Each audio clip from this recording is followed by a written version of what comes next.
Hello, welcome to my channel. Nandito po ako ngayon sa Etihad Arena.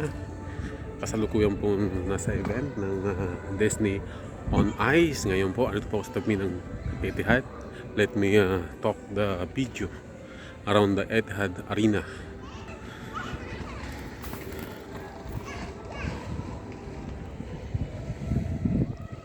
Ang ganda po ng Etihad, oh.